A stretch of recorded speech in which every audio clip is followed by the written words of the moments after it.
They say solitude can make a man strong. For me, it nearly made me extinct. My third season as a fire lookout on Baker Peak began like the others, quiet, normal, exactly as I wanted it. The Olympic National Forest stretched out around me, an ocean of deep green, punctuated by rocky outcrops and emerald meadows. From the elevated perch of my tower, I could survey nearly 30 miles on a clear day, a solitary king in a domain of ancient trees. The tower itself wasn't much, a 16 by 16-foot cabin on stilts, windows on all sides, but it was mine from June through September. My living space was compact but functional. A narrow cot against one wall, a small kitchen area with a 2-burner propane stove, a desk for my journals, and shelves packed with the books I'd hauled up at the start of the season. A well-worn swivel chair, a small folding table, and a chest for clothing completed my sparse domain. I was Elia's thorn, and I had chosen this life.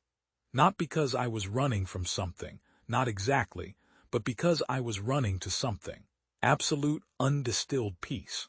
After years spent navigating the constant low hum of human noise, the endless demands and shallow connections of urban life, the silence of the mountains was a balm. Here my thoughts were my own, clear and uncluttered.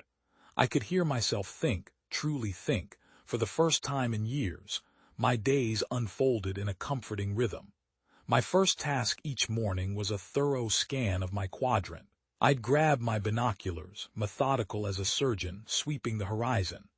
The firefinder, a circular map with sighting tools, sat in the center of the room, ready to pinpoint any wisp of smoke. Early in the season, fires were rare, a blessing, but vigilance was the job. After my scan, I'd make breakfast, usually oatmeal with dried berries and a second cup of coffee. I'd eat by the east window, watching the morning sun paint the distant mountains in shades of gold and rose. Most people couldn't handle this job. The loneliness was a predator that drove them out after a few weeks. The Forest Service had trouble keeping lookouts staffed, which was partly how I, a man with no prior experience 3 years ago, had landed the position. But for me, the quiet, the alone time, and the tangible purpose of the work were exactly what I needed throughout the day. I maintained my hourly scans, keeping a vigilant eye over my entire area. Between checks, I'd immerse myself in my current book, a weighty biography of an obscure explorer, for instance, or try my hand at sketching the rugged landscape. I'd meticulously update my weather log, tracking patterns year to year, more diligent than required by regulation. By midday, the temperature would climb, and I'd open all the windows, letting the mountain air flow through the cabin. The fire danger board outside still read low, normal for early June, but that would change as summer progressed. After my noon radio check-in, I'd return to my sketchbook, attempting to capture the play of light on the western ridge. My art was rudimentary, but 2 seasons of practice had made me less bad. I liked trying to render the way the dark green trees nearby faded to blue-gray in the distance. A red-tailed hawk would often circle lazily above the valley, and I'd watch it through my binoculars, a silent companion in the vastness. The wildlife was a constant source of wonder. Last season, I'd identified 17 bird species, 4 kinds of deer, countless smaller animals, and even a reclusive cougar I'd nicknamed Shadow, for her uncanny ability to appear and disappear without a trace. My personal journal, unlike the official logs, contained observations that truly mattered to me. The quiet moments of connection with the wild lunch was a simple affair. Crackers with peanut butter and an apple, consumed while my gaze never left the surrounding forest. Early season was about solidifying routines, ensuring they became second nature by July and August, when lightning strikes and careless campers would make the job truly critical. The afternoon was usually calm. I'd clean the windows, inside and out, polishing away any smudges that might resemble smoke from a distance. I'd sweep the floor, organize my bookshelf, or tighten a loose hinge on a cabinet. As evening approached, I'd conduct my final scans, watching the valleys deepen into shadow. Dinner was simple, pasta with dried vegetables and canned chicken, often eaten outside on the catwalk that encircled the tower, as the first stars began to pierce the darkening sky. Before complete darkness fell, I'd go through my evening routine, locking the tower, checking supplies, logging the day's weather data, and making my final radio call to headquarters. The night operator's terse reply was always a welcome sound, confirming I was still connected to the world, however tenuously. I'd brush my teeth using water from my storage tank, then climb into bed with my headlamp and a book. The night sound seeped through the open windows. An owl's haunting call, the gentle whisper of wind through the pines, a quiet intimacy that was a world away from the constant din of cities. As I switched off my light, I'd gaze at the vast, stardusted sky. In a few weeks, fire season would truly ignite, bringing longer days and heavier responsibilities. But for now, I had this profound solitude, miles from anyone else, where the trivial worries of everyday life simply didn't exist. This simple existence still surprised me sometimes. Wake up, watch for smoke, report conditions, fix things, sleep, repeat. Most people would find it monotonous. To me, it was peace. The very isolation that drove others away had healed me in ways I hadn't known I needed. I drifted off to sleep, the gentle creak of the tower in the night breeze a lullaby, happy in the knowledge that tomorrow would bring more of what I craved. Alone time, something useful to do, and the majestic Olympic mountains surrounding me. 2 weeks into July, the usual routine of fire season finally kicked into high gear. The temperature had been climbing steadily for days, turning the tower into a glass oven. Even with all the windows open for airflow, I'd changed into a tank top and shorts, keeping a bandana soaked in cool water around my neck as I performed my midday lookout. The eastern valley looked different today. A weird, shimmering heat haze hung over everything, making the far-off trees wavy and blurry. I noted it in my log: strange atmospheric conditions, likely connected to the storm heading our way from the northwest. The weather report had predicted thunderstorms by evening, a forecast that always kept me extra vigilant. Lightning strikes were the primary cause of fires in this part of the forest. I continued my methodical sweep, noting that visibility was limited to a moderate distance due to the haze. That's when I noticed movement at the tree line about a mile from the tower. Bear, I muttered to myself, making a quick mental note of the location. Black bears were common enough here, especially during berry season. I continued my scan, meticulously checking every section before recording my observations in my notebook. After I finished, I looked back toward where I'd seen the movement. I picked up my binoculars without much thought, assuming the bear had simply walked away or was foraging near the edge of the clearing. What I saw next made me freeze. The thing had moved at least 30 yards closer to the tower, far too fast for a bear casually looking for food. I tried to get a clearer look through the binoculars, squinting to pierce the heat shimmer. It wasn't a bear. It wasn't anything I knew. The thing was standing straight up at the edge of the forest, incredibly tall, at least 7 feet. It looked vaguely human-shaped, but in a profoundly wrong way. Its arms and legs seemed disproportionately long and thin for its body, like a child's drawing where everything is the wrong size. It was too far to discern features, but I had an undeniable, chilling certainty that it was staring directly at me. I lowered the binoculars, rubbing my eyes. When I looked again without them, I could still see the dark, impossibly still shape at the edge of the trees. "What the hell are you?" I whispered, my voice barely audible. I lifted the binoculars once more. The figure hadn't moved, but it seemed to be standing there on purpose, like it was waiting. Watching, I put the binoculars down and pulled out my journal. My hand was shaking, but I forced myself to steady it as I wrote. July 15th, 12:37 p.m. Unidentified figure at eastern tree line, approx. 1 mile from tower. Initial movement suggested wildlife bear, but now appears humanoid. Estimated height 7+ feet. Extremely thin build with disproportionate limbs. Remaining stationary at forest edge. Possibly unauthorized hiker. Unusual physical characteristics may be distorted by heat haze. I tried a quick sketch to capture the bizarre proportions, but with my shaky hands and limited artistic skill, it looked like a child's scrawl. I attempted to rationalize it. A lost hiker, though this part of the forest was strictly off-limits. Someone wearing a bulky backpack or gear that made them appear strange from a distance. The heat waves and distance could be distorting my vision, but a cold, visceral instinct screamed danger. My entire body felt on edge. I grabbed the radio, my eyes still fixed on the figure. "Headquarters, this is Baker Peak, come in, over." The radio crackled with static. I tried again. "Headquarters, Baker Peak here. Possible unauthorized individual in Section E7. Requesting confirmation if any personnel are in the area, over." More static, broken by occasional fragments of words that cut in and out. The approaching storm was clearly messing with communications, something that happened a few times each season. I set the radio down and picked up the binoculars again. The figure remained unmoving. I checked my watch.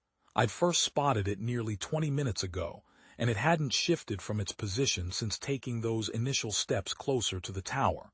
For the next hour, I alternated between my regular duties and checking on the figure. It stayed in the exact same position, not moving at all, not that I could perceive. No normal person stands completely still for that long. I tried the radio several more times with the same result. Just static and broken fragments. At the 2-hour mark, I was watching through the binoculars when the figure finally moved. It turned, almost mechanically, and stepped back into the tree line. Within seconds, it had disappeared into the shadows beneath the trees. I took a deep, shaky breath, feeling the tension in my shoulders. A dull ache throbbed at the base of my skull. The rest of the afternoon passed with me being extra alert. I checked the tree line every few minutes, but the figure didn't reappear. I tried to focus on my regular duties, hourly scans, weather readings, logbook entries, but I was distracted and jumpy. By late afternoon, the approaching storm was clearly visible on the horizon, a dark wall of clouds moving slowly toward Baker Peak. The air felt charged and heavy. I knew I should eat something, but my appetite had vanished. Instead, I drank water and tried to calm my nerves. "You've been alone too long," I told myself. "Your mind is playing tricks." But I couldn't shake the image of the bizarre figure or the unsettling certainty that it had been watching me. I made one last attempt to radio headquarters before the storm hit. "Headquarters, Baker Peak, radio check. Having some communication issues. Please advise on weather conditions and any personnel in Section E7, over." This time, instead of pure static, I got fragments of a response, but nothing clear enough to understand. I'd have to try again after the storm passed. As the sun began to set, the sky turned a deep, unnatural crimson. The whole forest below me looked like it was bathed in red light. I'd seen plenty of amazing sunsets from the tower, but this was different. The color was too strong, making everything look blood red. Thunder rolled in the distance as I went through my evening routine with extra care. I checked the locks on the door and windows, then checked them again. I made sure my flashlights had fresh batteries and that my emergency radio was charged. The handheld weather radio confirmed what I already knew. Severe thunderstorms were coming, expected to last through the night. I heated a can of beef stew on my small propane stove, but only managed a few bites before pushing it aside. My eyes kept going to the windows, searching the darkening forest below.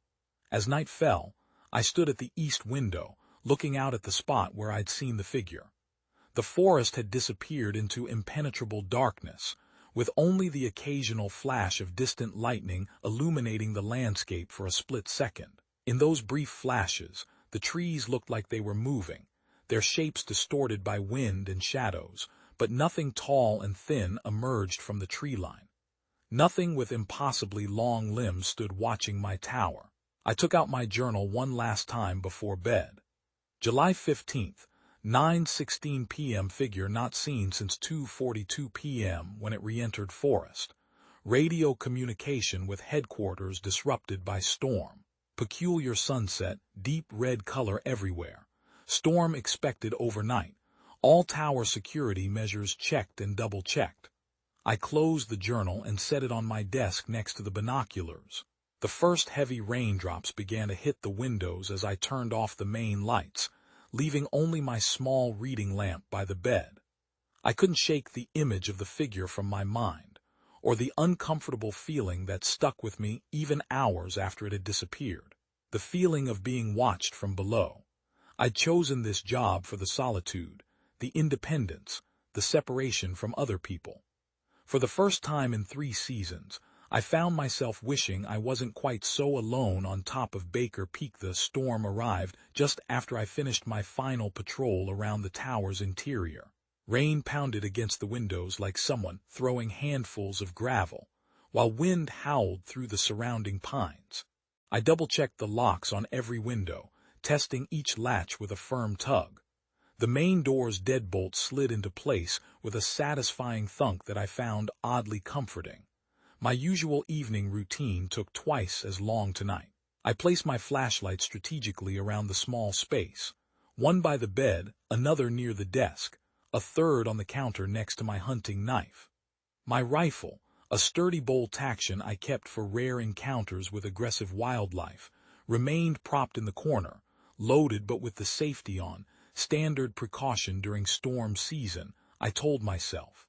Nothing to do with what I'd seen earlier. Lightning flashed, bathing the tower in stark white bursts that left purple afterimages floating across my vision. In those split-second glimpses, the forest below looked bizarre and otherworldly. Thunder followed almost immediately, a deafening crack that made the whole structure tremble. The storm was directly overhead now. "Just weather," I said aloud, my voice sounding thin beneath the drumming rain. I heated water for tea, hoping it might calm my nerves enough for sleep. My hands kept finding reasons to check the door lock again, to peer through rain-streaked windows into the dark night. The rational part of my brain knew I was being ridiculous. The deeper, animal part wasn't convinced. The teacup warmed my palms as I sat on my cot, back against the wall, watching the storm rage outside. My weather radio buzzed with updates about the system moving through. Severe thunderstorm warnings for the entire region, expected to continue through early morning. I turned off all lights except for the small, battery-powered lantern beside my bed. Its blue glow cast weird, dancing shadows across the ceiling. I lay back, still fully dressed. Sleep seemed impossible with my pulse jumping at every crack of thunder, every groan of the tower swaying in the wind. But exhaustion eventually won out. The constant background noise of rain faded into white noise, and I drifted into a restless, uneasy sleep. I woke up suddenly, sometime later, confused and immediately on edge. My watch read 2:07 a.m. The storm had weakened to a steady rainfall, no longer the violent downpour from earlier. Wind still gusted occasionally, making the tower creak and settle, but something else had woken me. I sat completely still, listening, there. A faint scratching sound, subtle at first, then more deliberate. It came from the window on the east side of the tower. "Branch," I whispered, trying to convince myself. The pines grew tall around Baker Peak, and in strong winds, limbs could easily scrape against the tower. I grabbed the flashlight next to my bed, turned it on, and pointed it at the window. The rain made it hard to see outside, turning the glass into a dark, wavy surface. I couldn't see anything except my own reflection, distorted and pale. The scratching stopped, then started again at the north window. My heart hammered against my ribs. No tree was close enough to that side of the tower to reach the windows. I moved to the middle of the room, slowly turning to follow the sound as it moved from one window to another. It wasn't random or wind-driven. It sounded like something was doing it on purpose. Then I heard something new, heavy footsteps walking around the base of my tower. The slow, steady beat was too regular to be any animal I knew. Whatever was walking down there had a pattern to its steps, a 3-beat cadence that paused between rounds. Thump, thump, thump, pause, thump, Thump, thump. Pause. I backed up against the fire fender in the middle of the room, keeping an equal distance from all windows. I could see my breath in front of my face. The temperature inside the tower had suddenly plummeted. It was July, but now it was cold enough that visible vapor plumed from my mouth with every exhale. The footsteps changed direction. Instead of continuing their circuit around the base, they moved to the staircase that wrapped around the outside of the tower. The metal steps made dull, resonant sounds as something heavy walked up each step, hitting with clear weight. Thump, thump, pause. Thump, thump, pause. I grabbed my rifle from the corner, my hands slick with sweat against the wooden stock. The steps kept coming, ascending, getting closer to the door with each second. I tried to count how many steps were left. 15, 12, 10. But I lost count as the thrumming of my pulse drowned out everything else in my ears. The footsteps stopped right outside my door. It was quiet for what felt like an eternity. I stood still, my rifle pointed at the entrance, waiting. All I could hear was the soft sound of rain and my own quick, ragged breathing. Then the doorknob moved. It turned slowly to the right, stopping when it hit the lock. After a pause, something pressed against the door, gently at first, then harder. The old wood groaned and creaked as something pushed from outside, testing how strong the hinges and frame were. The deadbolt held, but the door bent inward slightly from the pressure. Whatever was on my porch was incredibly strong. "Who's there?" I called, hating how my voice cracked. No answer came, but the pressure against the door intensified. The hinges shrieked as the wood bowed further. The small gap between the door and frame widened, letting me glimpse a darkness beyond, darker than the night should have been, even with the storm. The scratching returned, this time right on the door. Long, slow lines from top to bottom that didn't sound like fingernails or claws at all. It was more like something hard and sharp being dragged across the wood, deliberately, carefully. I backed away until my legs hit the bed. My hands shook so badly, I had to grip the rifle tighter so I wouldn't drop it. The scratching suddenly stopped, replaced by a single hard hit against the middle of the door. The whole tower shook from the impact. Then another hit, and another. Each bang came at exact, deliberate intervals, sounding like a huge fist demanding to be let in. Boom, boom, boom. The banging moved from the door to the windows, going around the tower in the same pattern as before. Each hit tested a different way to get in. The glass shook in its frames but held strong. These windows were built to withstand mountain storms far worse than this. Through the wet glass, I caught glimpses of movement. A dark shape going from window to window, too tall to be a person, too. It was the same thing I'd seen at the edge of the forest. Now circling my tower, hours went by in this terrifying pattern. The banging would stop for several minutes, long enough for me to believe it had left, then start again somewhere else. The entire building vibrated with each hit. I didn't dare go near the windows, instead following the noise, my rifle pointed uselessly at whatever wall the sound came from. It got impossibly cold, until I could clearly see my breath. My fingers went numb around the rifle, but I couldn't tell if it was from the cold or from sheer terror. Around 4:30 a.m., the banging suddenly stopped. I waited, my muscles aching from hours of tension, for it to start again.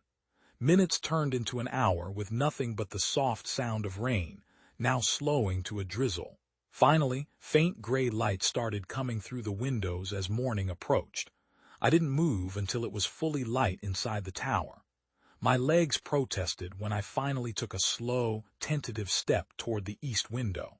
The forest looked calm below, the storm having passed during the night. There was no dark figure by the trees, nothing strange moving anywhere. I put the rifle down and went to the door, stopping with my hand on the lock. I was still terrified of what might be outside, but daytime had always been safe before. I turned the lock and pulled the door open, just enough to peer out. The porch was empty.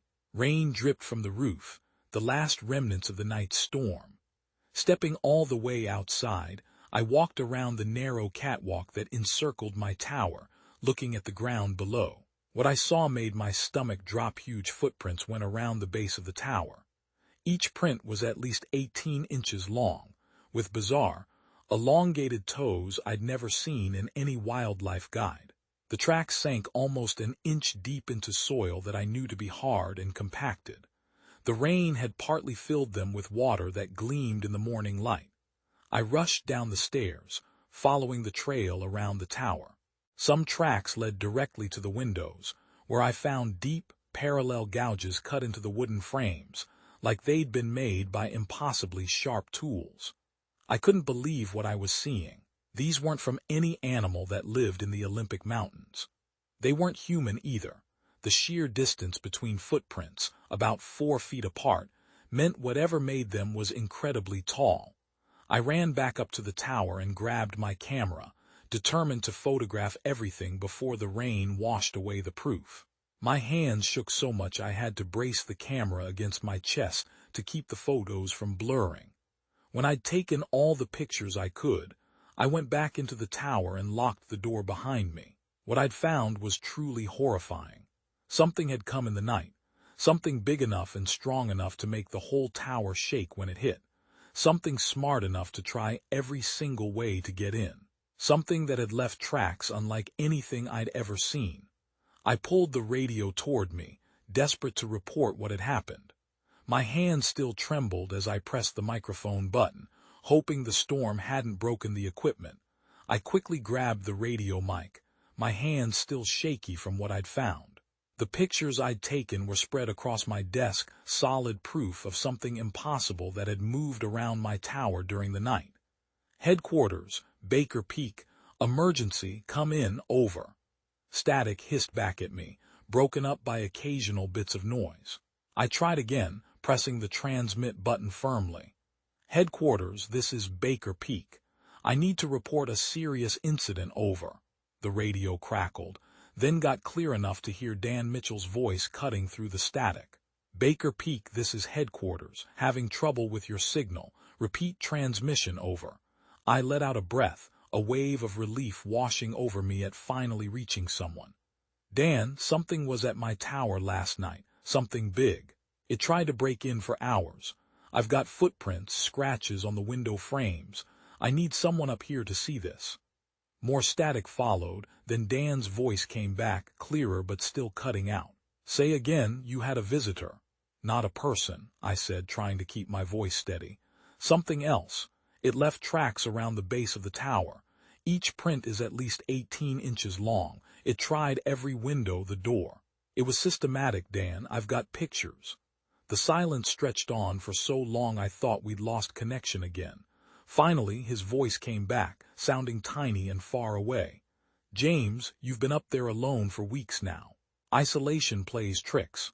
This wasn't in my head, I cut in, my frustration boiling over. I've got physical evidence. Deep scratches in the wood, footprints bigger than anything that should be in these mountains. Baker Peak, we've had reports of increased bear activity following the storm. Probably a black bear, maybe disoriented by the weather.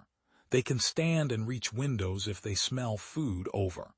I stared at the radio in disbelief. Dan, I know what bear prints look like. These aren't— Look, James, he interrupted, his voice taking on a practiced, calming tone that only made me more infuriated. It's not uncommon for lookouts to experience some unease after prolonged isolation, especially after storms. The mind fills in gaps, makes ordinary things seem threatening. My fingers tightened around the microphone. I fired a gun in the Marines, Dan. I know the difference between imagination and reality. This thing was real. It was trying to get in. Static drowned out his response, leaving me with just fragments. Supplies in 3 days, earliest we can, all units responding to lightning strikes near. Can't spare anyone right now. I waited for the interference to clear, counting my breaths to stay calm. Fire activity has us stretched thin, Dan continued when the connection stabilized. Reynolds Ridge had 2 small starts from lightning, and we've got 3 crews out on containment already. Just sit tight. If it was wildlife, it won't return to an area where it was threatened. And if it wasn't wildlife, I asked. Another long pause. Do you have enough ammo for your rifle? Yes. Keep it handy then. But James, his voice softened with what sounded like genuine concern, most strange encounters have natural explanations. Get some rest. Take photos of anything unusual. We'll send the regular supply run in 3 days with extra provisions. I wanted to argue further, to make him understand the severity of what had happened, but the worsening static told me the connection was failing again. Baker Peak, headquarters going offline. Maintain regular radio check-ins. Out. The transmission ended, leaving me alone with the photos and my certainty that whatever had visited in the night was coming back. I spent the morning checking every possible way into the tower.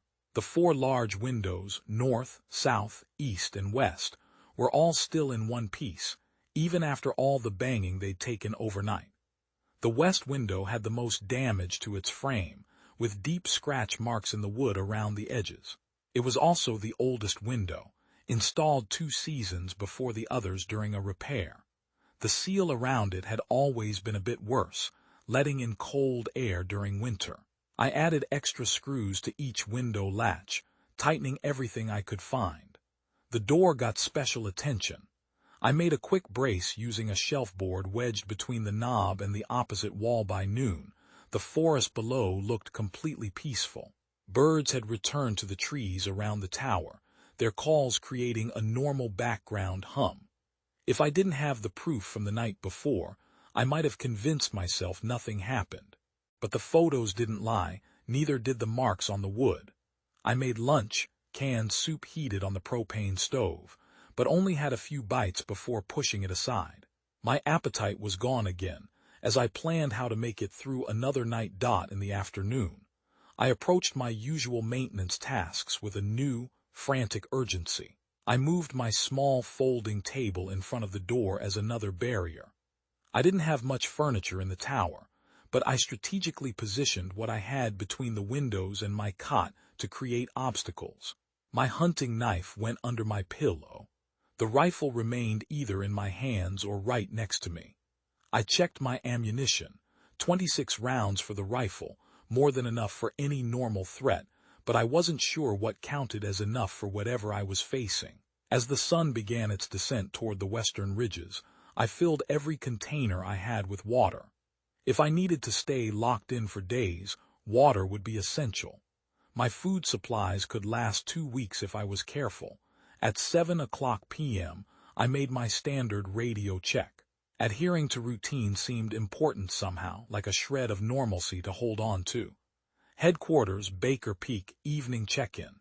No smoke, weather clear, temperature 65 degrees dropping, visibility good in all quadrants. Over. Only static answered. The storm must have damaged equipment somewhere along the relay. I'd try again later. It got dark agonizingly slowly that evening. I kept sweeping the tree line with my binoculars, but nothing moved except branches swaying in the light breeze. Night completely took over around 10:00 p.m. I kept a single small light on, a battery-powered lantern I could quickly extinguish if needed.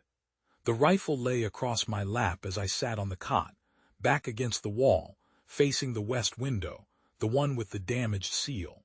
If something was going to try again, that seemed like the most likely entry point. Time passed so slowly. The normal forest sounds, insects chirping, the occasional call of a night bird, wind rustling through pine needles, made everything seem deceptively peaceful. My watch read 11:58 p.m. when those sounds abruptly ceased. Everything went silent on the mountain. Even the wind stopped, leaving a weird, empty stillness that raised goosebumps on my arms. Midnight arrived, marked by nothing but the soft glow of my watch face. 12:01 a.m., 12:02 a.m. Each minute stretched, an eternity, as I strained to hear anything beyond the tower walls. The first impact came at 12:07 a.m., a powerful blow against the north wall that made the entire structure shudder. The sound wasn't like a fist or any tool I recognized. It was more like something hard and heavy being swung against the outside with serious, destructive force. I raised the rifle, pointing it toward the north window, though nothing was visible through the rain-streaked glass. My breathing was quick and shallow, and I tried to control it. The next blow hit the east wall, then the south, then the west, working around the tower in a clockwise pattern, a careful, planned testing. Between impacts I heard movement, heavy footsteps circling below, then climbing the outside stairs with that weird three-beat rhythm I'd heard the night before. Thump, thump, thump. Pause. The tower got impossibly cold, incredibly fast. Soon I could see my breath pluming in front of my face, even though it was July. The cold was sudden, unnatural, and it made me shiver uncontrollably. I kept the rifle aimed at each window as the impacts moved around the tower. The glass rattled but stayed in place. Whatever was out there seemed to be testing each possible entry point with chilling deliberation. An hour into the attack, something new happened. From somewhere in the forest below, distant but clear, came a sound that terrified me to my core. "Help me!" The voice sounded human, male, scared, yelling from the trees east of the tower. "Is anyone there? Help!" My first instinct was to respond, to look for someone in trouble, but something felt profoundly wrong. The voice sounded off. The words didn't flow right, like someone trying to imitate a human speaking but not quite getting it. The voice called again, this time from the west, which made no sense. It was too far away to have moved there so quickly. "I'm hurt, please help me." Then from the north, "Hello, is someone up there?" And finally from directly below the tower, Elias, let me in." This last call used my name, which made me feel sick to my stomach. The voice sounded more human now, but still off in ways I couldn't quite explain. It was like listening to one of those computer-generated voices that sounds almost real but isn't quite right. The banging started again, harder this time, focused on the west window, the oldest one, the one with the bad seal. Each hit made the glass bend inward slightly, like it was testing how much it could take before shattering. By 2 a.m., whatever was out there tried something new. The hitting stopped, replaced by careful sounds at the edges of the west window, scratching, pulling, like something working on the spots where the glass met the frame. I moved quietly across the room, making sure I had a good shot at the window. In the dark, I could see something moving at the bottom edge, a dark shape picking at the weather stripping, removing the material that sealed the window. This wasn't random violence. This was intelligent, methodical problem-solving. The radio crackled suddenly on my desk, scaring me so badly I almost pulled the trigger. No voice came through, just static, and what sounded like heavy, rasping breathing. I backed into the corner, keeping the rifle pointed at the window. It got so cold that a thin layer of ice was forming on the inside of the glass. In July, at only 4,000 feet up, my hands went numb around the rifle, even though I kept trying to warm them up.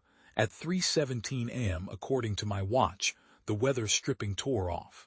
I heard it rip away with a soft, final sound, then felt pressure against the glass itself. The window started to bend inward, with force pushing on all four corners at once, as if it had more arms than anything should have.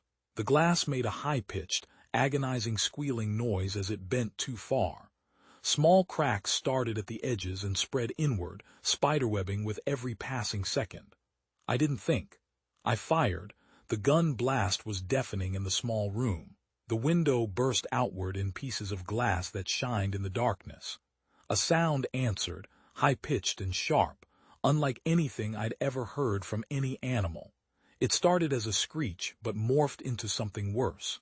A weird, warbling wail that changed in ways no human voice could make, twisting and stretching. Then it fell silent again, with only the soft tinkling of glass pieces falling from the window frame. I kept the rifle aimed at the now open window, waiting for something to come through the darkness. Nothing did. No more sounds came from outside. The weird cold even began to recede, the temperature slowly returning to normal for a summer night. I stayed put, my muscles cramping and eyes burning from staring so long. My hands stayed locked on the rifle, finger next to the trigger, ready to shoot again if anything moved. Hours went by like this until I couldn't see straight anymore. The sky outside the broken window got a tiny bit lighter as morning started to break. I still kept watch, fighting the overwhelming exhaustion that was taking over my body. My last clear memory was hearing birds starting to sing again in the forest below, normal sounds coming back, as if none of this weird, terrifying stuff had happened. The rifle felt impossibly heavy in my hands. I tried to blink away the sandy feeling in my eyes, but each blink got longer than the one before. The last thing I saw was sunlight hitting the eastern sky through the broken window, pieces of glass catching the light across the porch outside. Then I passed out, still holding on to the rifle as I felt a knock woke me up. I opened my eyes. The sun streaming through the broken window was too bright at first. Broken glass was all over the floor. I was still holding the rifle, pointing it at the empty window frame. "James, you in there? Open up." Dan Mitchell's voice came from outside the door, accompanied by more knocking. I struggled to my feet, muscles screaming from hours spent in the same rigid position. My watch read 8:43 a.m. "Coming," I called, my voice raspy. I set the rifle aside and stumbled to the door, pushing away the makeshift barricade I'd created. The deadbolt stuck for a moment before sliding back with a metallic scrape. I pulled the door open to find Dan standing on the porch, his expression shifting from concern to shock as he took in my appearance. "Jesus, Wilson, you look like hell." Dan stepped past me into the tower, immediately looking at the broken window. His eyes moved around the room, noticing the spent shell casing on the floor, the flipped-over furniture, and then back to me. "What happened here?" he asked, gesturing toward the broken glass. I rubbed my face, trying to organize my thoughts. Something tried to get in last night, same as the night before, but worse. It was working on that window, pulling out the weather stripping. I fired before it could get through. Dan looked unhappy, walking over to examine the window frame. "You fired your weapon." "Yes, it was breaking in." "What was breaking in exactly?" I tried to find words that wouldn't sound crazy. "I don't know, something big. The same thing that left those tracks I told you about over the radio." Dan's face got serious. "Right, the tracks." He looked around the tower again. "We lost radio contact with you yesterday evening. No response to the morning check-in either. When you didn't answer the emergency channel, I decided to drive up early instead of waiting for the supply run." He picked up a piece of glass between his fingers, looking at it before letting it fall. "So you're saying you shot at something that was trying to break into your tower?" "Yes. Look at the window frame," I insisted. "See those marks? Whatever it was working systematically at the seals. This wasn't a bear or any animal. It knew exactly what it was doing." Dan walked to the window and ran his fingers along the deep gouges in the wood. His face didn't betray anything. You couldn't tell if he believed it or not. "When's the last time you slept properly, James?" "That's not relevant." I moved to the desk where I'd left the photographs. I documented everything. The footprints, the scratches on the support beams. "Let me show you." "I'll take a look outside," Dan interrupted, already heading for the door. "Stay here." I watched through the broken window as Dan walked around the tower below, taking his time looking at the ground. A few minutes later, he came back up the stairs and walked in with a new look on his face, like he was pleased with himself, almost cocky. "Mystery solved," he announced. "You shot a deer." "What?" "There's blood on the ground below the window. Trail leads into the forest. Must have been a decent-sized buck approaching the tower, probably curious about the light. You panicked and fired." I stared at him. "It wasn't a deer. I know what I saw." "And what exactly did you see, James? Because your radio transmission mentioned something with 18-inch footprints that speaks with human voices. Does that sound reasonable to you?" "I know how it sounds," I said, "but there's blood." "You found actual blood?" "Yes, and broken branches where it ran off into the trees after you shot it. Classic deer behavior." Something felt wrong. Dan's tone, his certainty, the way he stood. He looked too stiff, like he was standing weird. "I want to see," I said. "No need. I've seen enough blood trails in my 20 years with the Forest Service. What you need is sleep." He glanced at my rifle, then back to me. "And maybe some time off. Isolation can mess with your head, make you see threats that aren't there." I walked over to the desk where I'd left my camera. I have photos of the footprints from yesterday morning after the first night. Rain washes away a lot of evidence, Dan said dismissively. Look, I can help clean up this mess, replace that window before the next storm. His offer seemed reasonable, but something about it made me suspicious. Dan had never helped much with maintenance issues before, always talking about budget constraints and proper channels. I'll handle it, I replied. Studying him carefully, Dan blinked once, closing and opening his eyes a bit too slowly. I noticed his eyes didn't move naturally. They moved in exact, almost mechanical steps, rather than the tiny, unconscious adjustments human eyes make. You need rest, he said again. I'm concerned about your state of mind. Firing a weapon at wildlife is a serious violation of protocol. That's when I noticed his watch. Dan always wore his watch on his left wrist, had for the entire 3 years I'd known him. Today, it sat on his right wrist, the face turned inward rather than outward. I spotted other small things that felt wrong. His Forest Service badge was pinned slightly higher than regulation. The way he stood, he leaned heavily on his right leg, when Dan had always stood with his weight equally distributed or slightly leaned on his left after an old knee injury. And what truly stood out? He hadn't said a single word about the fire activity he'd reported yesterday, the very reason he couldn't send anyone to look into my claims right away. How are the fires on Reynolds Ridge? I asked casually, reaching slowly for my rifle without breaking eye contact. Under control, he answered without hesitation. Another warning sign hit me. Dan would have given specifics, containment percentages, crew positions, estimated time to full control. Details mattered to him. Let me help clean up, he said again, moving toward the broken window. You get some sleep. When you wake up, we can discuss your situation, maybe arrange some time off. I watched as he stepped carefully around the glass pieces on the floor, moving in a way that seemed off, like someone copying actions they'd seen rather than things they'd done 1,000 times. But what truly solidified my certainty was how he completely ignored the deep claw marks in the tower support beams, scratches running all the way up the wooden columns, easy to see from where he stood. No supervisor would ignore damage that bad. No human would stay quiet about marks that looked like they came from claws as big as knives. My hand closed around the rifle. Dan, I said slowly, what's happening here? He turned toward me, his face molded into something I couldn't read, not really surprise, not really anger, but like he was trying his best to mimic a human emotion. You're confused, James, exhausted. Let me help you. Stop saying that, I demanded, raising the rifle slightly. Tell me what's happening. Dan backed up toward the door, moving in a strange, shuffling way that didn't seem normal. His face stayed blank as he reached for the doorknob behind him. You should put the gun down, James. Answer me. My voice cracked with the force of the shout. Dan's head tilted at an angle that made my skin crawl. For just a moment, so brief I might have imagined it, his pupils dilated so wide his eyes looked completely black. I'll come back when you're feeling more reasonable, he said, his voice perfectly modulated. We can discuss your options then. He backed up to the door, still staring at me hard. He reached behind him and grabbed the doorknob without even looking. I'll check the generator while I'm here, Dan said, his voice oddly flat. Might explain your radio problems.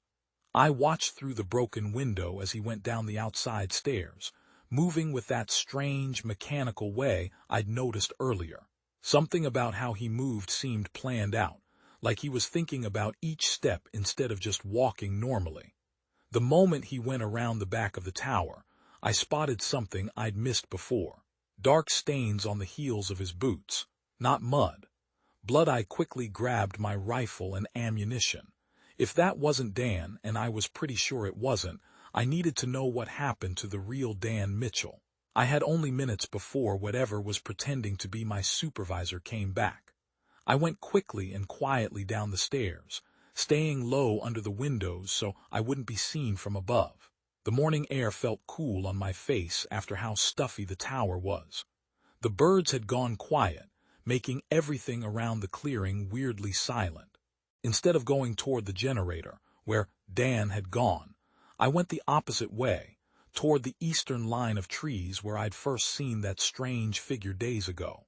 My boots left clear tracks in the morning dew, but I couldn't worry about that now. The trees got thicker around me, branches catching on my clothes as I made my way deeper in. I found what I was looking for almost right away, a path of messed up plants leading away from the tower. Broken twigs, bent ferns, and spots of something dark on leaves made a clear trail as I followed these signs. All sound in the forest stopped, no birds making noise, no insects buzzing. Even the usual sound of wind through the pine needles seemed to halt, leaving everything completely silent in a way that made me feel watched. The trail of trampled plants led to a small clearing where the ground was all torn up. Dark spots covered the dirt and nearby plants blood, and way too much to be from any deer. The soil was soaked with it, almost black in places, with drag marks leading deeper into the trees. I looked back toward the tower, now barely visible through the trees. No sign of anyone moving. I kept going, following the drag marks. My finger next to the trigger of my rifle, something pale, was stuck on a branch at shoulder height. A piece of fabric, khaki with a dark green stripe. Standard issue Forest Service uniform. My mouth went dry as I saw more torn clothing scattered along the path. 20 yards further, something was lying in the bushes. At first I thought it was a discarded work glove, covered in dirt. Then I saw the fingernails. A human hand torn off at the wrist, palm up like it was reaching. The skin already looked waxy like dead flesh, but the watch was still running, face turned outward, worn on the left hand. Dan's watch. I fought back the urge to vomit, forcing myself to keep going forward. The blood trail ended at a shallow dip under a fallen tree, partly covered with hastily piled branches and forest junk. I used my rifle barrel to push aside the covering and saw what was underneath. What used to be Dan Mitchell stared up with empty eye sockets, jaw hanging open in a way that wasn't right. I only knew it was him because of the Forest Service badge still pinned to what was left of his shirt, and his special belt buckle, a silver trout he'd won at a fishing tournament years ago. The body looked used. That was the only word I could think of. The skin hung loose in places, stretched and torn in others, like something had been inside it, wearing it like a costume before tossing it aside for a better fit. The chest was torn open, with no organs inside. It hit me hard what I was seeing. Dan hadn't just been killed, he'd been harvested. The thing in the tower wasn't just acting like Dan, it was wearing him. And I'd left it alone at my tower. I turned and ran, not caring about the noise I made. Branches hit my face as I crashed through the bushes, trying to get back before whatever was pretending to be Dan decided to add me to its collection. I burst out of the trees, breathing hard, with the tower now clearly visible across the small clearing. The door at the top of the stairs was open, swinging a little in the breeze. Fresh blood was smeared on the wooden steps, making a trail that went from the tower down to the ground and disappeared into the trees on the opposite side of the clearing. Dan was gone. I was horrified by what I'd found, but felt a surge of relief knowing the thing was gone. I went up the stairs carefully, my rifle ready, following the blood trail with my eyes. It went away from the tower, toward the North Trail, the main path down the mountain that eventually led to the ranger station. As I climbed the stairs, the blood told me what happened.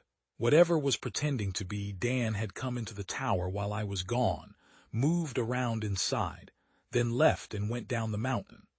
The blood marks looked weird in some spots, like they were put there on purpose instead of just dripping. I got to the top of the stairs and looked inside. The tower looked normal, except for one thing. My camera was gone from the desk where I'd left it. The photos of the footprints and claw marks were gone too. My radio was sitting in the middle of the desk, turned on with the channel set to emergency broadcast. It was just making static, but someone had turned the volume all the way up. The noise was really loud in the small room. I turned it off and stood in the sudden quiet, trying to make sense of everything. The real Dan Mitchell was dead, his body cut up and left in the forest. Something was now looking just like him, had taken my evidence, and was heading down the mountain toward people. And I was alone at the top of Baker Peak with a broken window, not many supplies left, and knowing the thing would come back, either looking like Dan or someone new. I stood in the quiet of my broken-into tower, mind racing with one clear thought. I had to get off this mountain. I knew it right away. I couldn't stay here. The tower wasn't safe. I had maybe an hour of daylight left, but waiting until morning meant spending another night alone with that broken window. I grabbed my backpack and emptied it on the cot, my hands shaking. I needed to travel light but prepared. I stuffed in a first aid kit, water bottle, protein bars, flashlight, matches, and my hunting knife. My watch read 4:27 p.m. If I pushed hard, I might reach the ranger station by midnight. I changed into my strongest hiking boots and put on a long-sleeved shirt under my jacket. Even though it was summer, the forest would be cold after dark. I loaded my rifle and counted my remaining ammunition, 26 rounds. The single-spent shell casing from last night lay where it had fallen by the window. With one last look around the small space that had been my home for 3 seasons, I went down the stairs, rifle ready. The clearing around the tower felt open and exposed. I checked the ground for fresh tracks but found only the boot prints from earlier, mine and Dan's. I still couldn't bring myself to think of that thing as human. The main trail down the mountain was the fastest route, wide, well-kept, and direct. It was also the most predictable path, which made it dangerous. Whatever was wearing Dan's skin would know I'd likely use it to escape. I turned east instead, toward a maintenance path that connected to an old logging road. The route was longer and rougher, but less obvious. I disappeared into the dense forest as I left the clearing behind after 10 minutes at a steady pace. I paused to catch my breath and get my bearings. Baker Peak rose behind me, my fire tower now hidden by trees. The main path to the ranger station would take me northwest, but I planned to continue east for another mile before cutting north through a ravine that would eventually reconnect with the road about 7 miles down. The first hour passed in tense silence. I moved as quickly as the terrain allowed, staying low and pausing often to listen. The forest seemed unusually quiet. Fewer birds than normal, no small animals rustling through bushes. The sun got lower behind the mountains. I tripped over exposed roots, caught myself on tree trunks, and forced myself to maintain a steady pace even though I was getting tired. Every snapping twig made me freeze. Every distant sound had me raising my rifle. What I'd seen, Dan's empty body, the thing wearing his skin, made each step harder. The light dimmed as the sun disappeared completely. I briefly thought about using my flashlight but decided against it. Better to move slowly in darkness than illuminate my position. My eyes adjusted enough to make out the general path, though details were lost in shadow. After another hour of careful progress through increasingly difficult terrain, I reached the ravine I'd been aiming for. It ran steeply down the mountain with loose rock and fallen trees along the way. In daylight, it would have been challenging. In the growing darkness, it was dangerous. I half climbed, half slid down the steepest sections, using trees and rocks for balance. My hands got raw from grabbing at rough bark and stone. Twice I lost my footing completely, sliding several feet before catching myself. The rifle banged painfully against my back with each stumble. The ravine finally leveled out into a narrow valley. According to my mental map, I'd covered about 5 miles from the tower. Another 5 miles of easier terrain would bring me to the main road where I might find help from passing vehicles. A crunch of boots on gravel ahead stopped me cold. I dropped into a crouch behind a fallen log, rifle ready. The sound came again, deliberate footsteps moving up the valley toward me. I thumbed off the safety, my mouth dry with fear. A beam of light swept across the trees, a flashlight. The footsteps slowed, careful. "Hello?" a male voice called. "Forest Service, anyone out there?" I recognized the voice. Ryan Campbell, one of the park rangers who patrolled this sector. I felt so relieved I almost cried out. I wanted to call out, but I stopped myself. After what happened with Dan, I couldn't just trust what I was seeing. The light got closer. I could see Ryan's outline now with his ranger hat and uniform. He walked like he knew these woods inside out. "I know someone's there," he called. "I can see your tracks in the mud. Identify yourself." I took a deep breath. "Ryan, it's Elias Thorne from Baker Peak Lookout." The light swung toward my hiding place, momentarily blinding me. "James, what the hell are you doing out here after dark?" I stood slowly, keeping my rifle pointed down but ready. "Something happened at the tower. Dan Mitchell is dead." Ryan lowered his flashlight slightly, moving closer. "Dead? What happened?" "It's complicated," I said, watching him carefully. "I found his body in the woods. Something was pretending to be him." Ryan's face came into focus as he got closer. There was no smile now. His expression was serious, concerned, but looked human in a way Dan hadn't been. "Slow down," he said, raising a hand. "You're saying Mitchell is dead. Have you called this in?" "Radio's not working," I said. "I'm trying to reach the station to report it." Ryan nodded, reaching for the radio on his shoulder. "I'll call it in now. Stay where you are." As he raised the radio to his mouth, his eyes suddenly fixed on something behind me. His expression changed in an instant, from concern to recognition, then to naked fear. The radio dropped from his hand. His right arm moved to his sidearm. "Run," he whispered, eyes never leaving whatever he saw on the trail behind me. "Don't look back, just run." Every instinct screamed at me to turn around to see what had caused that reaction. I fought the urge. Ryan's face told me everything I needed to know. "Go now," he shouted, drawing his weapon in one fluid motion. I ran. Pure panic pushed me forward as I crashed through bushes and jumped over fallen logs. Behind me, 3 gunshots split the air, one after another, a pause, then 2 more. Then a scream came from where I'd left Ryan, high-pitched and weird in a way no human could make. The sound followed me down the mountain, going up and down like some strange, alien siren. I ran until my lungs burned and my legs felt ready to give out. The ground got steeper, forcing me to slow down or risk a bad fall. I had no idea if I was still on a path or just running blindly through the woods. I didn't care which way I went anymore. I just wanted to get away from that awful scream. Trees became fewer as I got to the bottom of the mountain. I saw things I recognized now. This was close to where the maintenance road joined the main forest road. I was getting closer to people. My foot caught on a hidden root, and I tumbled down a short hill, landing hard on my side with the rifle underneath me. I lay there trying to catch my breath. When I finally got to my feet, I saw it, the main road about 50 yards ahead.